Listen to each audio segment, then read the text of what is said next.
Hello, everybody. Welcome to Dangerous Ideas. I'm Lee Camp.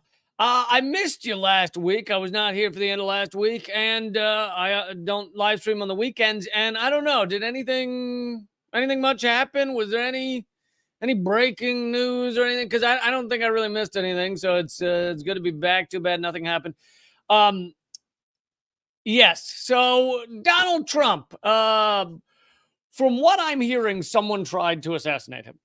And from the information we're getting here, no, I'm not going to go through all the details because you already know them all, right? Someone tried to assassinate Donald Trump. I'm rather going to dig into some of the stuff you're not hearing about this assassination attempt. I'll give you a 2-sentence summary in case you didn't already know this, which I'm sure you all do. Dude on rooftop shoots at Donald Trump, clips his ear. Donald Trump then rushed off stage, and many are asking how this happened. And conspiracy theories abound. They abound. There are some on one side saying there's some conspiracy theorists on at one angle saying, oh, Donald Trump and I don't know, others, Republicans, I don't know, set this up and it was fake. And I cannot fathom how you could fake all of this and wind up with 2 people dead, both an audience. I think it's just 2 people, an audience member and the shooter. But anyway, so there's that on one side. Then there's the other conspiracy theory side of things, which is the Secret Service was in on this, or certain groups were in on this. That perhaps a little harder to disprove. But I'm going to get into some of the deeper things here that you will not hear from your mainstream media, because that's kind of what I do, right? I bring you a deeper truth. And I am not going to spend all of the time on what does this mean for the Republican Party? What does this mean for Biden? If you want to argue that stuff, feel free to turn on CNN and argue that stuff. But I will bring up this one CNN article talking about how inept the Secret Service is. It is breathtakingly inept. Truly breathtakingly. This is from CNN. Again, I wanted to bring you not some conspiracy-minded blog. This is just CNN's coverage saying, and just a few notes here. So this guy gets up on a roof. He's like 150 meters within enough range where he can obviously, and did, hit Trump, hit him in the ear. And this is like the most pathetic, like, step one of how to secure a president or former president. It is not just to have open rooftops where anyone can wander around with rifles and firearms and decide to take a shot. It's like, have you ever been anywhere where the Secret Service is? The first thing they do is look at, hey, can we make sure there's no way someone just wanders up on that roof? And so it is, I don't even know what to make of it. Mind-blowingly inept. And for those of you who might think, oh no, the Secret Service is not inept, so clearly they were part of this. Now, there's fine arguments to be had as to whether they were part of this, but you can have those arguments, but they are also inept. I mean, they allowed a dude during Obama's administration to jump the fence of the White House, run into the White House, before anyone was even alerted to him being there. Thank you, Dan. Goddamn right. Good to have you back, Dan. And good to be back. But they are not. Secret Service, I know it's a nice name. It's a catchy name. They have a good brand. They have a good brand going. Secret Service sounds like James Bond. James Bond always gets his man. They're ridiculously inept. So anyone who's arguing like they're the best security in the world, they could never screw up like this unless they wanted to. They absolutely could. I don't know whether they did or not. I'm just saying they absolutely could. Anyway, CNN says seconds after gunfire rang out, Secret Service counter-assault snipers began shooting the suspect who was found on top of a roof. So within seconds, and I've seen multiple reports of this, within seconds of the shots ringing out, the sniper is then shot and killed. So this means they knew he was there before he fired. Now, I don't know what the arguments are as to, well, they didn't know he was going to shoot, or they didn't know he had a gun. I don't. If you're looking through a sniper scope, you can see if a guy has a gun if he's within range to kill him, which they then did. And so here's former FBI Deputy Director Andrew McCabe said on TV, he said, foundationally, one of the most basic elements of site security, especially a site that's outside and largely uncontrolled, is to eliminate sight lines to this space where the protectee will be either speaking or just occupying. So step one, basically, you show up to a site. Step one, let's get rid of the sight lines where snipers could take shots at him. Here's continuing the quote from a former FBI director. Deputy director. He said, when you look at that map, it so clearly points to those buildings that are within range, clearly within shooting range. So, what? What are you doing? And don't worry, I'm going to get to why this doesn't matter as much as people act like it does in a moment. But let's do this first. The article then continues, it is not yet clear how the shooter was able to obtain rooftop access. Apparently, there was a ladder that just went right up there in relatively close proximity, or why the building was left outside the quote-unquote hard security perimeter. The FBI is now the lead agency investigating the attempted assassination. Witnesses also told reporters that they saw a person fitting the description of the alleged shooter carrying a rifle outside the security cordon of the rally before the shooting. So the shooter, and this, I'll continue from the article for a moment, was spotted by local law enforcement who thought he might have been acting suspiciously near the magnetometers, which are the metal detectors, on Saturday, according to a senior law enforcement official. Yeah, just a dude with a rifle wandering around outside the security perimeter. They put it out over their radio to keep an eye on him. Clearly, they did a great job of that. And that information was passed to Secret Service as well, according to the source. So this is either hilariously inept or a part of some larger plot. But here's the thing: is for those people saying, "Oh, this is a larger plot," Secret Service in on it. Well, the Secret Service were in on it. You don't have this doofus walk around the perimeter with his rifle, do you?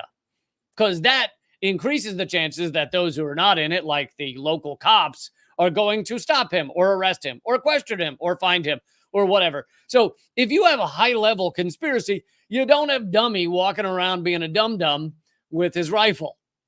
Now, of course, you could come up with all other scenarios, such as Patsy and stuff like that. But anyway, so I'm not going to get deeper into conspiracies right now. I think you got to wait for more information to come out. Obviously, people love to come up with all kinds of theories and say they know for sure, et cetera, et cetera. But let's get to what I consider the more important aspect of this, rather than the various conspiracies that are being floated online. And to me, that there are kind of two important hidden sides, or, by hidden, I mean the mainstream media would never cover them. Oops. What the hell was that? All right. I went to the Rail and Labor site. Anyway, and to me, here's one of them. The media, both right, left, center, all of them, CNN, MSNBC, all the rest, Fox News, doesn't matter whether they're pro-Trump, anti-Trump. The media jumped on this, and their ongoing, like their talking points that they'd been fed out of their little speech holes where they just print whatever corporations have decided is the acceptable talking points. One of them is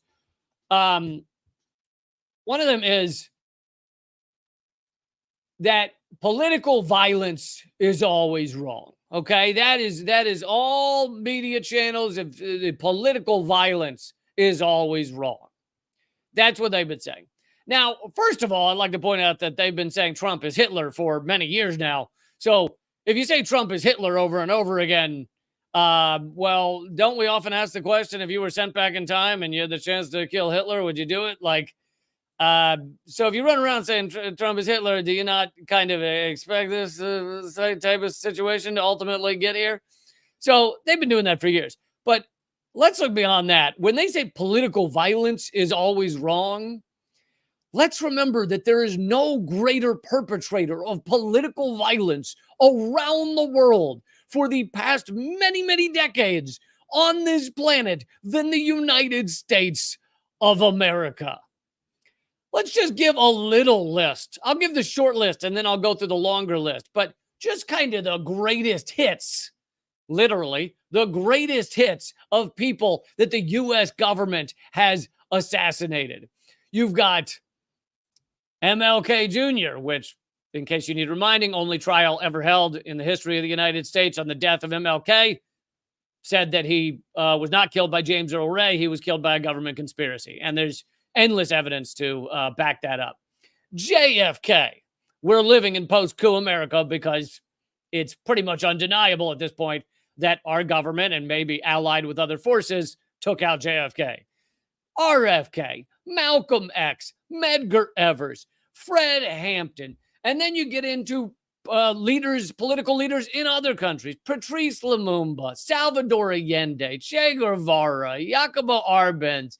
And then you get into various leaders around the world who, might not have been technically killed by the United States. Neither was Che Guevara, but it was facilitated by the United States. Their assassination was the bringing down of their country in order to facilitate taking them out of power. And then they were executed or killed by the forces that were facilitated by the U.S. government, like Saddam Hussein, Muammar Gaddafi. Many of these people were friends of the U.S. government, right? The famous photo of Saddam Hussein shaking hands with good old Donnie Rumsfeld. Famous photos like that. They're friends of the U.S. government until they're not. Right? Gaddafi was touted by the world elite as how a leader could change and work with the West until he started saying he was going to go outside the petrodollar, create an African currency called the African dinar. And then all of a sudden he's being bayoneted in the streets of Libya. But let's get to the longer list here, which I am not smart enough to come up with an entire list. This list was compiled by William Bloom, an ex-State Department employee and a historian. Assassinations done by or facilitated by the U.S. government. Let's see. First of all, let's see how quickly I can go through this. Secondly, let's see how many of these I can mispronounce. Okay, I'm going to try and mispronounce all of them, but Kim Koo, Korean opposition leader, 1949, 1950, CIA neo-Nazi hit list of more than 200 political figures in West Germany to be put out of the way in the event of a Soviet invasion. And I don't think he's on here, but many believe Olof Palme, the socialist leader of Sweden, was likely killed by what were called left behind units, Operation Gladio, in which the U.S. Funded and armed various far-right, sometimes Nazi, but far-right factions that would then do hits like Olof Palme. 1950s, Chu Enlai, Prime Minister of China. Several attempts on his life. 1950s, 1962, Sukarno, President of Indonesia. Kim Il-sung, Premier of North Korea. Mohammad Mossadegh, Prime Minister of Iran. Claro Recto, Philippines opposition leader. Halal. See, I told you, I'm trying to mispronounce them all, but I think I'm only hitting like 50-50. Nehru, Prime Minister of India. Gamal Abdel Nasser, President of Egypt. Norodom Sihanouk, leader of Cambodia. Abdul Karim Qasem, leader of Iraq. Jose Figueres, President of Costa Rica. Francois Papadoc Duvalier, leader of Haiti. Patrice Lumumba, I already said, Congo.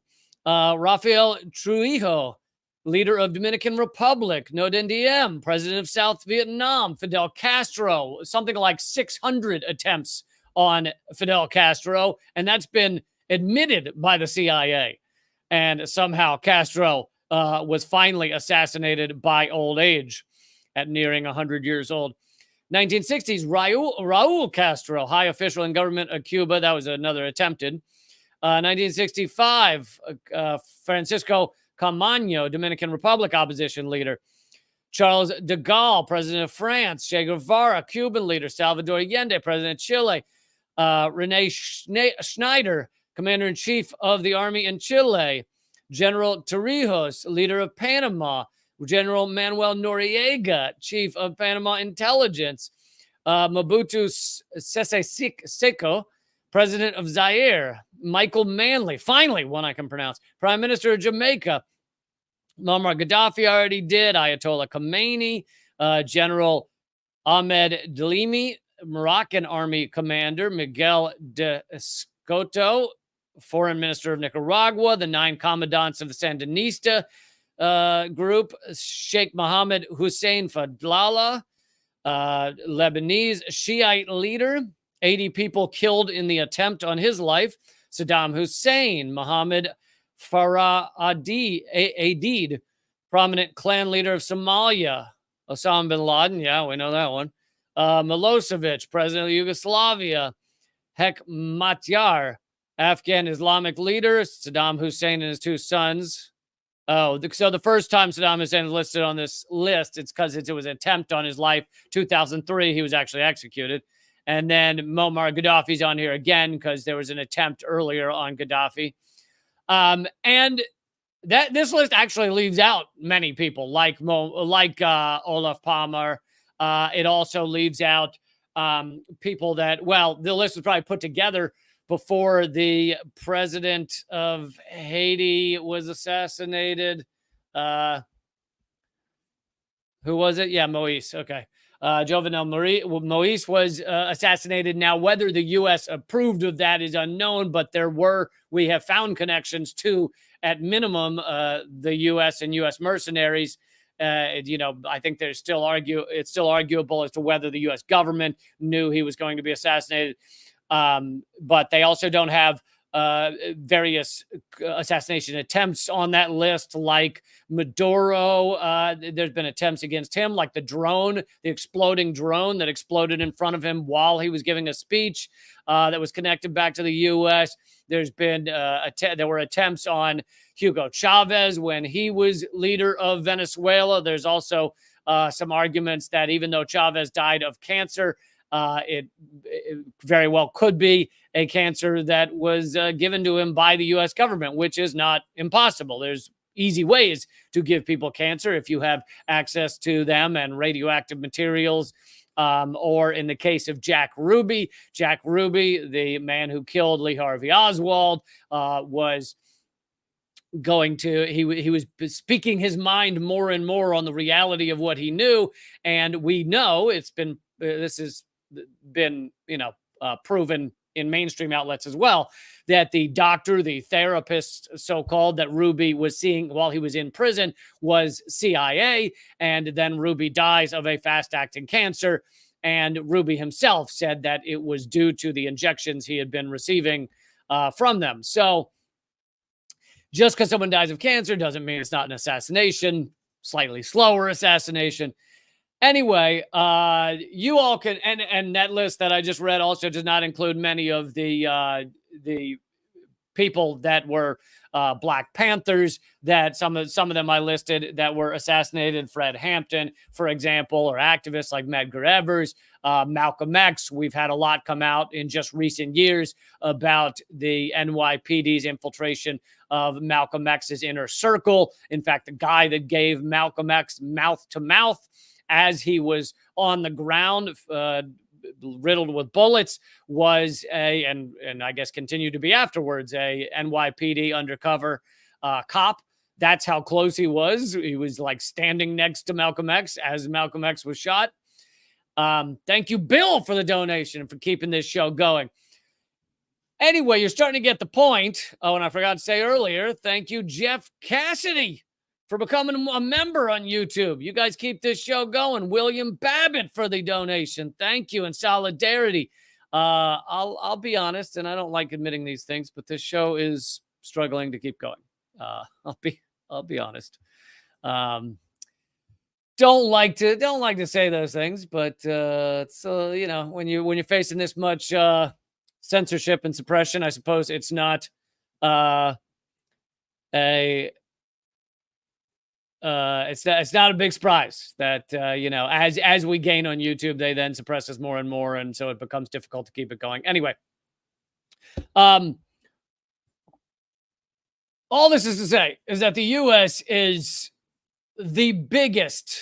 Thank you, Gala, for becoming a member. The biggest perpetrator of assassinations, of political violence around the world. And here you have our pathetic mainstream media saying just over and over again, political violence is never okay. Political violence is never okay. Now, if you really wanted to be honest, then they could say, hey, we don't believe political violence is okay here in the United States, but we're clearly fine with it overseas. And of course, many in the United States have been assassinated, but not maybe in recent years. Anyway, these sacks of shit run around with their political violence is not okay because there's been an assassination attempt on Trump, and yet, thank you, Annabelle, so much for the donation, and yet it's complete bullshit. I mean, I didn't even say, and the longer you talk about this topic, the more and more come to mind. But the recent president of Iran was likely assassinated by either the United States or Israel.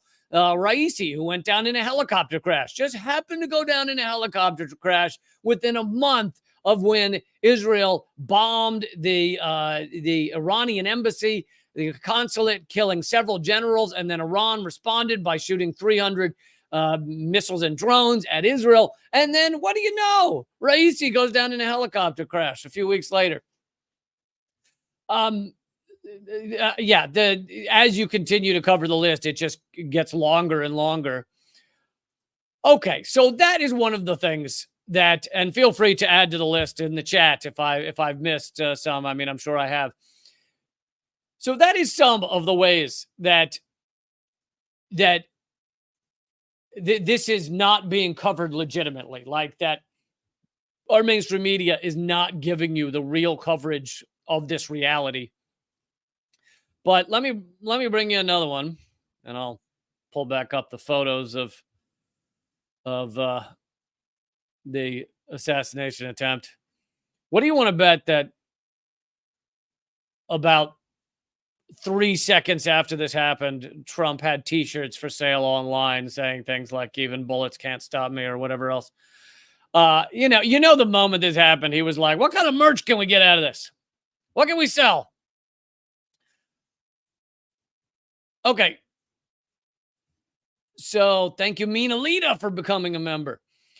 Whether or not Trump died in an assassination attempt, or whether or not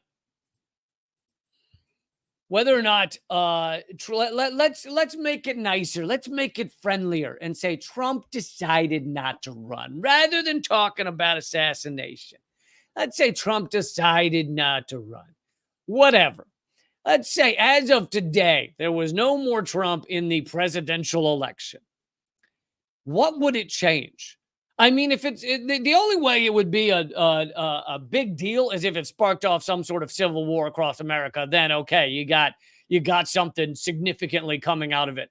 But in terms of what it would change for U.S. policy, for the policy under which we live every day, think about it. Genocide would continue in Gaza. There is no doubt. Whether Biden won because the Republicans couldn't find anyone to replace Trump, or what is more likely if Trump had died or pulled out of the race, is there'd be just a huge groundswell against whatever fascist replaced him. Ted Cruz or some shit, Rick Scott. I don't know who the hell they put in there, but he'd probably, whatever Republican would probably win.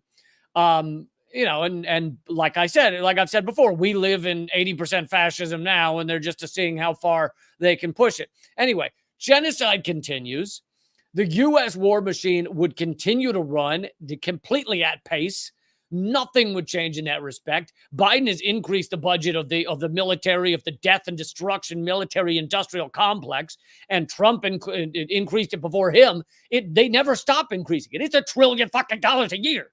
It is an insane, unbelievable amount of money dumped into murdering people, murdering children every year. And we go, well, let's choose between the two people. One will give $1 trillion, one will give 1.1 trillion to the death and destruction machine. That would continue exactly the same, even if Trump pulled out of the race. Climate crisis would continue unabated. Absolutely no change, even if Trump were not in the race. Whether or not Trump died, corporatized full frontal capitalism would continue to eat up our world, to destroy your air, your water, your trees, your land, everything around you, whether or not Trump died. 2/3 of Americans would still be living paycheck to paycheck, whether or not Trump died. 17 million homes would still sit empty, not being used, while millions across this country could use a home. 17 million sit vacant. That would continue exactly the same, whether or not Trump died. Workers would continue to be crushed by corporate overlords, whether or not Trump died. The class war would continue. Not the class war by the bottom workers. No, the class war being perpetrated by the richest people on the planet against you and me and 90% of Americans. That would all continue. And again, with this list, as with the last list, I'm just getting started. Like, if I really wanted to list everything that would remain the same, we'd be here for the next 2.5 days. Thank you, Josh, for the donation. Thank you, Leah Ferd, for the donation. You guys keep this show going.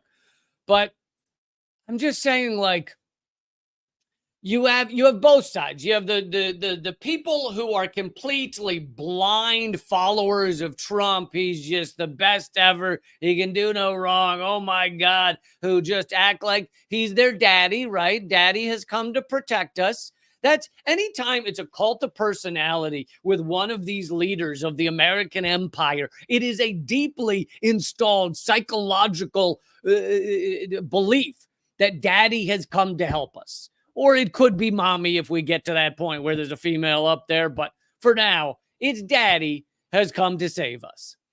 And these people, these MAGA people that are so, could not fathom what the world would be like if Trump died or pulled out of the race.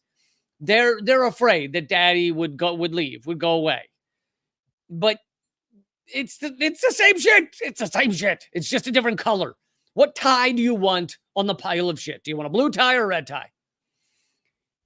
It is two parties with the same ideas running the same system. And the fact that they've gotten so many Americans to believe that all that matters is one or the other being in power is just a breathtaking amount of propaganda. A truly incredible amount of propaganda.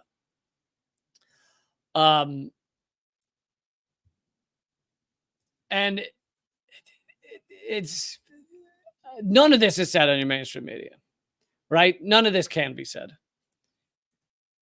So to me, the bigger question is not what happened that day, a couple of days ago, why the Secret Service sucks or whatever. To me, that's not the real question.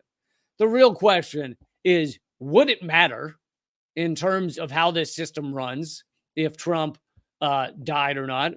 And secondly, this is what the idea of a politician being assassinated, like that feeling of a nation being like, oh my God, I can't believe this can happen in the United States of America. That is the feeling we have given. That is the trauma we have given to most of the countries around the world. I mean, honestly, like at some point or another, most of the countries around the world, we have either collapsed their government or assassinated their leader. And we just can't imagine it could ever happen to us. But as I've said before, it has happened to us, JFK. And we live in post-coup America. Thank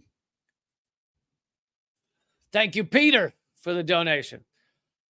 Okay, so believe it or not, unlike some other shows, I am going to cover some other issues. Thank you so much for all you helping keep this show going. Thank you again, Annabelle. Really appreciate it. Oh, and I've been forgetting to say this quick before I get to the fact that Israel has had 46,000 businesses collapse. That's coming up next. Before I get to that, like I said, I'm trying to keep this show going. I'm trying to figure out what permutation of the things I do is the most useful to you guys and how I can make it the most useful. And one thing I'm toying with is bringing on a part-time producer if I can figure it out. So if you're in the Baltimore or DC area and that is the type of thing that you excel at, hit me up, email leecampmail, M-A-I-L at gmail.com, leecampmail at gmail.com. I'm possibly, again, a lot of these things I'm trying to figure out, but possibly looking for a part-time producer. For now, I'm not looking for a remote producer. I realize that if I said anywhere in the world you could be a part-time producer, then it would open it up to a lot of you. But for now, I'm looking for someone in the Baltimore, D.C. area. Thank you, Michelle, for the donation. Appreciate it. Solidarity. Underhill wants me to make a Discord. Oh, God. Underhill, please, man. I got 4700 platforms. Okay. Well, maybe this part-time producer can figure out the Discord. If someone, so here's the thing. I've been on a Discord before. I know I'm sounding 900 years old. I'm aware. You don't have to tell me. Okay. I've been in Discord groups before. I have never set one up. I don't know like how involved I'd have to be. If I set up a Discord, can I just let it run or I got to show up there a lot? Because part of the problem that I'm dealing with is I have 37 platforms and I'm trying to deal with all of them. And it's destroying me. Thank you, Pete, for becoming a new member. Solidarity. Really appreciate that, Pete. So let's get to, just to give you the email address one more time, it's leecampmail at gmail.com. If you would consider the idea of part-time producing and you're in the Baltimore, D.C. area, perhaps even Philly. Philly's nearby too. Thank you, Oak Cooper. Keep fighting. Okay, but let's get to, you won't get this on your mainstream media. As we're told by our government, by our mainstream media, Netanyahu's coming to town in not too long, less than 10 days. The genocider in chief will be in town to celebrate the genocide that he's committing. As that goes on, your mainstream media will never mention that we, you and me, and I was going to say millions, but billions around the world, that 1 out of every 3 people around the world are boycotting something connected to Israel. So that is billions of people are boycotting something. Obviously, there are fights to get various colleges and various organizations to divest from Israel and from Israel connected and from weapons contractors, Israel connected businesses. And anyway, the mainstream media will never tell you that we are having a massive effect. Israel has lost 46,000 businesses have collapsed since they began their genocide. And here's the thing. In general, I'm for the workers. In general, I want, and a lot of these are smaller businesses, but I want the workers to be okay. However, we are in a situation where it's basically like one of the only weapons that you and I and those who are not in Israel have to stop Israel from this genocide is economic weapons. And so the only way to stop this genocide, or one of the only ways, is going to be if Israel finally sees the writing on the wall that it's actually harmful to their economy and that they are headed towards collapse if they don't stop murdering just, 40,000 is the low number, but let's be honest, it's 200,000 according to Lancet Medical Journal, and that is a conservative estimate of the number killed by Israel. They are only going to stop that if the economics proves necessary. So 46,000 Israeli businesses have been forced to shut as a result of the ongoing war and its devastating effect on the economy. And this is coming from a Hebrew newspaper, Ma'ariv, which reported it on July 10th. referring to Israel as a country in collapse. Now, I brought to you a few days ago, I brought to you that the Israeli economy was collapsing, but I was mainly talking about the ports. Some of their ports have received like 0 ships in an entire month. And so that's what I was pointing to in terms Israel is in collapse. However, this is all their businesses are going bankrupt. About 77% of those businesses that have closed since the beginning of war, which make up 35,000. So 77% of the 46,000 is 35,000 businesses are small businesses. But that still leaves 12,000 large businesses that have collapsed and 35,000 small businesses. I think I did that math right. I'm going to go work on it for a while.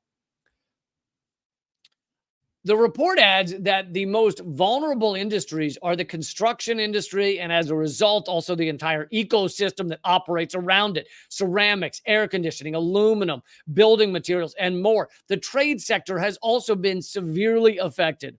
This includes the service sector and industries including fashion, furniture, housewares, entertainment, transport, and tourism. Israel is in a situation where there is almost no foreign tourism.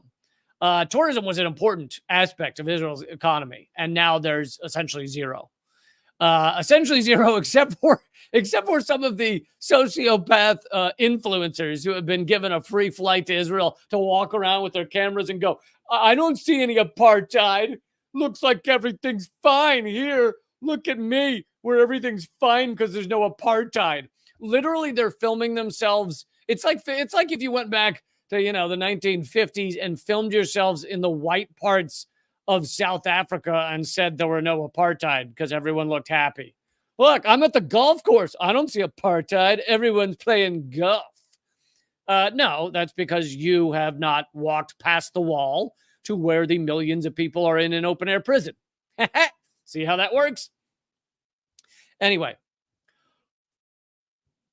the trade sector has also been affected. Israel's situation was almost no foreign tourism, adding that the damage to businesses is all over the country and almost no sector has been spared. This includes the agriculture sector, which is based mainly in the south and the north, both considered active combat zones due to the threat posed by the Palestinian resistance and Lebanon's Hezbollah.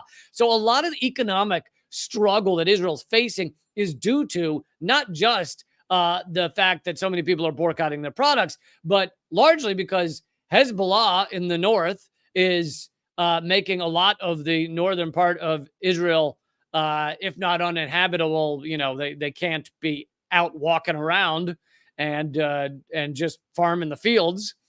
And then in the south as well, you have active combat zones.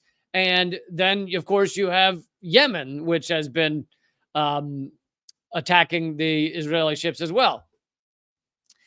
The Co-Face BDI CEO estimates that 60,000 Israeli businesses are expected to be shut down by the end of 2024. So by the end of this year, 60,000 Israeli businesses will be shut down. That's unbelievable. I mean, this is something to celebrate in terms of the pressure it puts on Israel to stop this genocide. Thank you, Kevin O'Neill, for joining up. Oh, you just gifted 10 memberships. Wow, Kevin, that is awesome. Everybody, grab your memberships now that Kevin just gifted you. Sorry if I'm mispronouncing your name, as I apparently do all names now. And I don't know how the gifting works. I assume if you go to sign up, maybe it'll offer you a free membership. I have no idea. No one's ever informed me of how you grab your free membership, but I would assume if you click become a member right now, they'll probably offer you one of the free ones. Anyway, and thank you, Hyacinth Daphnes. That's a beautiful last name. I mean, it's a beautiful first name as well, but oh yeah, you're reminding us to check out the No Thanks app. The No Thanks app, which I've covered on this show before, helps you decide what to boycott from Israel. To continue real quick from the article, the Yemeni army's maritime operations have also contributed to the economy's downfall. Revenues at key ports, such as the southern port of Eilat, that is the story I covered the other day, have fallen significantly. Not just fallen significantly, that southern port is like basically bankrupt. In the final months of 2023, the Israeli GDP plummeted by nearly 20%. Israel is collapsing economically, and its support around the world is collapsing. And guess what? When you're committing genocide, it should. You should economically have a tough time when you're committing genocide. Genocide should be expensive. You see how that works? Genocide should be a little pricey. I mean, it's just amazing we have to continue to have these debates that anybody, and I'm talking like members of my family and people online and friends and ex-friends. It's like, really, we have to debate as to whether it's okay to commit a genocide. That's you really want to have that argument? You think you're going to win that? It's just despicable. Oh, these awful human beings like Bill Maher and Sam Harris and Jordan Peterson all supporting genocide. I mean, hot take, love a genocide. Amazing. What sacks of human garbage. Anyway, on this same topic of Palestine, Israel, someone says, I don't see subscribe on YouTube. You have to click the join button, Ellen. It does. Well, subscribe is free. So you click the subscribe button and you'll get the free subscription, which should alert you. I mean, if I weren't suppressed, it would alert you about my videos. Since I'm suppressed, it will never alert you. Probably. But in order to grab the membership, you have to click join. Okay.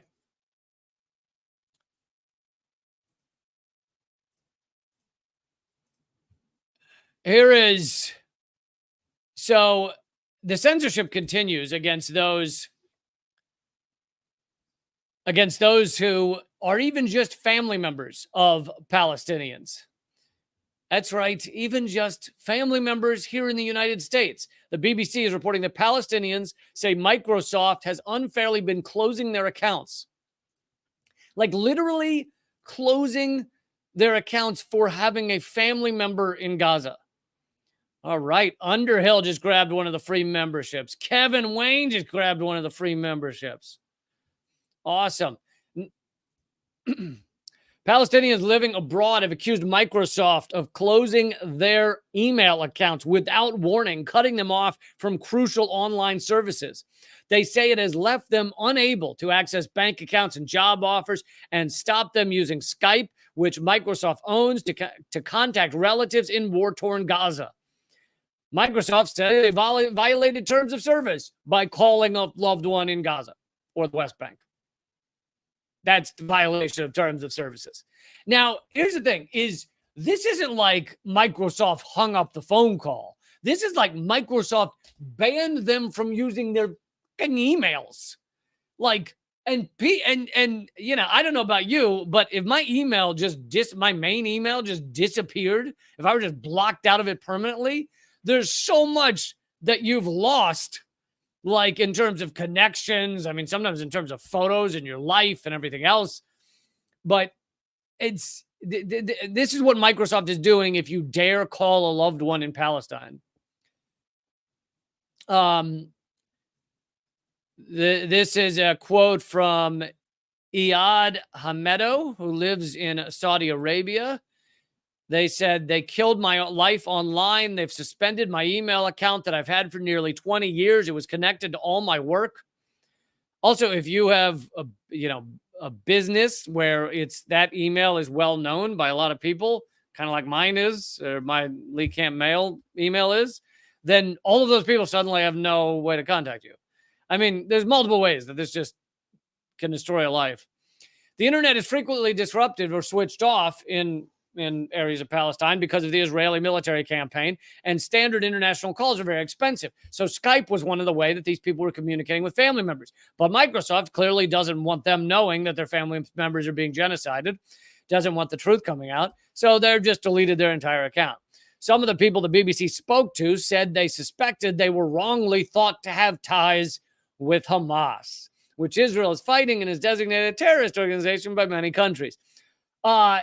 So it's quite possible that the reason for this is that Microsoft is going by probably the same Israeli AI system that decides to target random people who are not Hamas, random people who are journalists, medics, etc.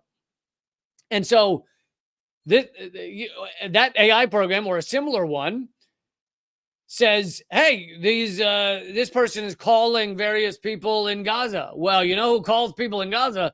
Fucking Hamas. So clearly we need to, since we can't drone bomb them because they live in Saudi Arabia or the United States or something, let's just erase their account online. Let's just erase their online life. This is what Microsoft is doing. Mr. Hamedo said, we are civilians with no political background who have just wanted to check on our families. Microsoft did not respond when asked about these accounts being shut down. So there you have Microsoft, and there's also been accusations of Meta, Facebook, doing the exact same thing, cutting people off basically for having family in Gaza because they don't want the truth to get out about what's happening in Gaza. But I got news for them. I think the truth is fucking getting out. I think people are finding out. Okay, let's continue now on how NATO is pushing the Cold War, which could easily segue into hot war against China. But it may boomerang back and harm the US dollar. So, by the way, everybody, if you are unfamiliar, all of this is a podcast too. It's called The Lee Camp Show or Moment of Clarity. So whenever you are in the car or whatever, just look it up on Spotify or Apple Listen. What the hell is it called? I was going to say Apple Watch, but I guess if it's a podcast, it's not called Apple Watch. Whatever podcast, it's the Apple platform. So NATO has just had discussions where they're talking about reclaiming, quote unquote, Chinese-owned infrastructure in Europe. Now, all of this is propaganda by CNN. The terminology is because reclaiming means cutting off partnership. Like this, it's not China didn't steal Europe's infrastructure. China is working with Europe on certain infrastructure where it's the type of thing that it benefits both sides. Kind of like the Nord Stream pipeline, right? Did Russia steal the pipeline that went to Germany and went to Europe? No, there was an agreement between Russia and Germany and other European countries to make that gas pipeline. The U.S. then blew it up. But so saying that NATO is going to reclaim implies that China stole Europe's infrastructure. That is not what happened. NATO officials are discussing taking action to reclaim some Chinese-owned infrastructure projects in Europe should a wider conflict with Russia break out in the east of the continent. So basically, we're pushing a proxy war. We're trying to create a war with Russia in order to maintain our hegemony. We realize that in order to maintain that hegemony, in order to try and control the entire world, we have to also shut down China. And part of shutting down China is making sure that China does not have any partnerships with Europe and other countries in the West. So one of the ways of doing that is to cut off all of these infrastructure projects that Europe has been working with China on. A decade ago, when Europe was still crawling out of the economic crater caused by the global financial crisis, caused by the global financial crisis, which was caused by who? Oh, I know. The United fucking States. For predatory lending and destroying people's lives and gambling on bank assets and 10-to-1 fractional reserves inside those banks, et cetera, et cetera. The promise of infrastructure funding from Chinese-owned investment firms seemed like a major windfall. Oh, you mean cooperating with another country in order to build up your country? Wow, crazy. Why would they ever do that? Why would they ever work with another country to build up their country? Now, with the largest land war being waged in Europe since World War II, created by the United States and Europe, it's called a proxy war because it is the U.S., creating what they considered to be, what the U.S. government considered to be a trap for Russia. And now they just continue to wage war with Russia because they're willing to do that until the last Ukrainian. They're willing to kill all Ukrainians so that the U.S. can try and harm Russia. NATO countries now see those investments with China as a liability, with allies beginning to discuss ways to reclaim some of those projects, the officials said.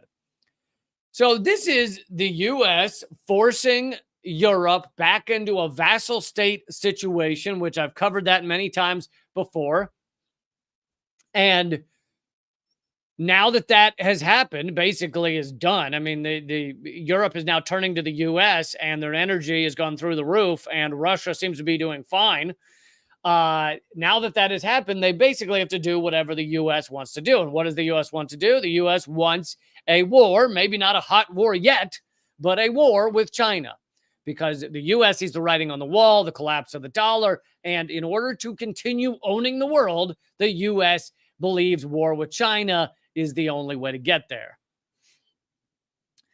The fear, according to one U.S. official, is that Beijing could use the infrastructure it owns in Europe to provide material assistance to Russia if the conflict were to expand. Oh, is that it? Or are you just trying to cut away any of China's assets around the world in order to harm China, in order to decrease cooperation and diplomacy between China and any countries? Because you want China isolated, because you do not want to further cooperation around the world. You want to own the globe. The goal, officials said, is to figure out a path forward well in advance of any potential conflict. So the U.S. is creating war, has created war in Europe, in Ukraine, with Russia, and is now trying to do the same with China. Thank you, Anchorman, for the donation. The deepening strategic partnership between Russia and the People's Republic of China and their mutually reinforcing attempts to undercut and reshape the rules-based international order are a cause for profound concern. That's what the NATO declaration says. Yeah, China and Russia, they've been breaking this rules-based international order. Oh, you mean the one under which you're creating a genocide? That's the rules-based order? Yeah, are you? All the fucking war crimes the U.S. and Israel have been responsible, the rules-based order? You have no rules-based order. You have a we want to rule the world-based order. That's what the rules-based order is. It's U.S. rules the world-based order. Mo's asking what my Cash App is. I do not have a Cash App, but I have a Venmo. It's at Lee Camp. Thank you for asking. Annabelle became a member. Yes. Keep fighting. Thank you, Kelly. Kelly says one of the best independent journalists. I appreciate that. For a minute, because there's an accidental space after in-depth ended, I thought it said one of the most inept journalists. And I was like, hey, that's not nice. But thank you, Kelly. I appreciate that. Okay, so the U.S. And Europe are now trying to cut away. Sorry, I just noticed this. And I have to also point to this. Look at the two. Can you maybe you can't see it? The two like Valley girls that wrote this article. I mean, like they've got to be 18-year-old little blonde girls wrote this propaganda article for CNN. Let me see if I. There's one of them. Let's see. Here's the other one. But and here's the thing. You may say you're making fun of girls. No, I would make the same joke if it was two little frat-looking boys. So it's not really about them being girls. It's about them being young and I guess blonde, young, white, and blonde. It's like these two little sorority/fraternity people being like, let's help NATO get China. We got to stop evil China from sending all their spy balloons over our heads. They have spy balloons that they send. Okay, but this strategy, we'll call it, of the U.S. of trying to steal. God, where I lost that story, but the U.S. is also talking about stealing Chinese assets, not just infrastructure, but actual literal money. And all of these things that of China's that's being held in Europe But all of these things are actually boomeranging against the US dollar. And Janet Yellen has said this. So here is Janet Yellen, Treasury Secretary, repeatedly says sanctions have led to US dollar decline. The U.S. Treasury Secretary, Janet Yellen, has once again admitted that sanctions affected the U.S. dollar. She testified on Tuesday before the House Financial Services Committee on how to protect the status of the U.S. dollar. Yellen raised concerns about the U.S. pressing sanctions on Russia in 2022 that led BRICS to kickstart the de-dollarization agenda.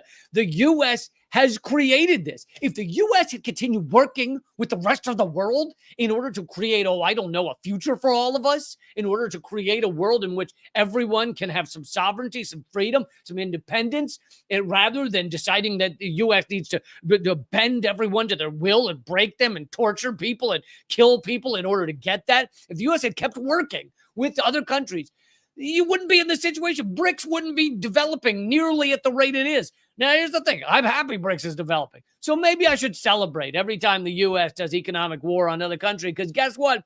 They're all running into the arms of BRICS because it's the only way of getting outside of this goddamn dollar destruction of the world. Yellen raised concerns about the U.S. pressing sanctions on Russia in 2022 that led BRICS to kickstart de-dollarization. She said that the more sanctions the U.S. impose, sanctions is a nice word for economic war, the more countries will seek financial transaction methods that do not involve the U.S. dollar. So the more economic war you do, U.S., the more countries say, hey, let's get the fuck outside of the dollar because the dollar is destroying us. And it's sanctions, it's stealing the dollar, the dollars that are being held in international accounts. So there's a lot of talk of stealing the billions and billions of dollars that Russia has held in, I believe, banks in London. Already, they've stolen billions of dollars that Venezuela had held in banks in London. I'm assuming they did the same to Syria. But it is a giant red flag to all these countries. Do not put your money in dollars. Do not use the U.S. British banking system, the Bank of International Settlements. And it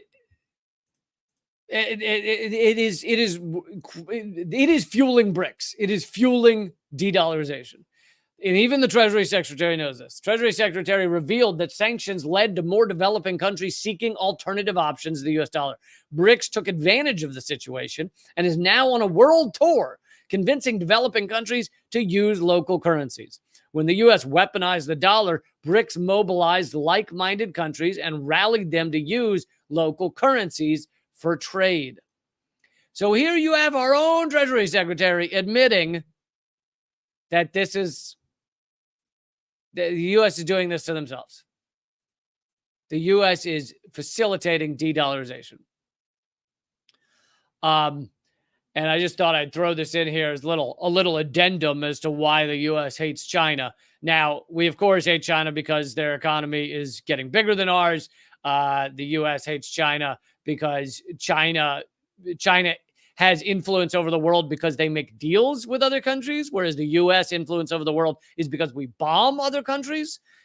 See the difference? So, and there's a variety of reasons the U.S. hates China. Also because their economics is not fully capitalist, but only partially capitalist. But here's another one, which connects to the de-dollarization. Almost 2/3 of global wind and solar projects under construction are in China. Solar and wind projects by China are more than all other countries combined.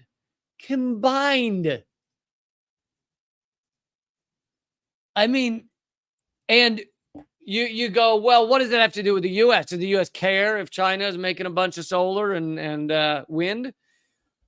Yes, the U.S. does, because when oil is not being used, then the petrodollar is not being used. And I've covered this aspect before, that China is the biggest leader in the world to get off fossil fuels. If we are to have a future, then all of the world needs to start behaving closer to how China is. Now, you may go, hey, wait, China is one of the biggest global greenhouse gas emissions emitters in the world. Well, yes, but A, they're working to decrease that, whereas the U.S. is not. And B, thank you, Goba. And B, if you look at it per capita, China's nowhere near the U.S. in terms of global greenhouse gas emissions. And the only way to look at it is per capita. Like, if you have a certain number of people, each of those person doing something, like, you should look at how much emissions is coming from those people, not how much emissions is coming from the idea of a nation state. Like, it should be per capita. And per capita, China's way down the list of greenhouse gas emissions. And Jason Hickel, who posted this, says China is presently building twice as much solar and wind capacity as the rest of the world combined. This is what industrial policy can deliver. By industrial policy, he's talking about the fact that the Chinese government decides on policy of what's best for the entire government and country of China, rather than trying to enrich the richest people for next month and next year. The U.S. works almost exclusively on how can the U.S. be rich. And when I say the U.S., I mean really the top 5% or 1%. How can they be super rich next year? How can they get any richer next year? That is all U.S. policy. Whereas China's policy is, how can we create a better nation at minimum, but perhaps even world, but a better nation for all of our people by 10 years from now, 20 years from now. And guess what? They've discovered one of the ways is to switch to wind and solar and other. They're doing a lot of research on other green energies, such as nuclear fusion and etc. Okay, I am going to bring a special segment right now to my members over at Locals, but I will be back tomorrow with, I live stream 4 days a week, Monday, Tuesday, Thursday, Friday, 3 p.m. Eastern, noon Pacific. So I'll be back tomorrow with more at 3 p.m. Eastern. And, like I said, this channel's struggling, but we're hanging in there. And I would love for you to tell your friends, tell folks that this is what you watch, this is what you listen to. Like I said, this is also a podcast. So when people ask you what kind of podcast you like, say the Lee Camp Show on Spotify, all those things help just to get more people to try it out and check it out. And as I always say, you're probably not going to get alerts that my videos are up. So you just gotta show up 3 p.m. Eastern, noon Pacific, and join us and support the show. But I'm going to bring a special comedy segment. Another comedy segment. I'm going to bring a special comedy segment to all my members over at Locals. If you want to join up over there, just go to leecamp.net and scroll down to become a subscriber. And it's $6 a month, a whopping 38 cents an episode. You get special segments all the time and a million other perks, such as my ebook, Dangerous Ideas. You get a private link to my last comedy special, Laughing All the Way to the Shitstorm. So a lot of cool stuff if you join up at leecamp.net and scroll down to become a subscriber. Why not give it a try for 1 month? $6. Why not give it a try for 1 month? If you hate it, if you're like, this is so not worth 2 cups of coffee. Oh, God, I wish I had those 2 cups of coffee. Then you can just turn it off after a month. So go try a month. leecamp.net, and then scroll down and become a subscriber. For those of you at Locals right now, I will see you in 1 minute to bring you a special comedy segment. So do not go away. To everybody else, you're the best, and keep fighting, and I'll see you tomorrow. All right. Let's see. I got to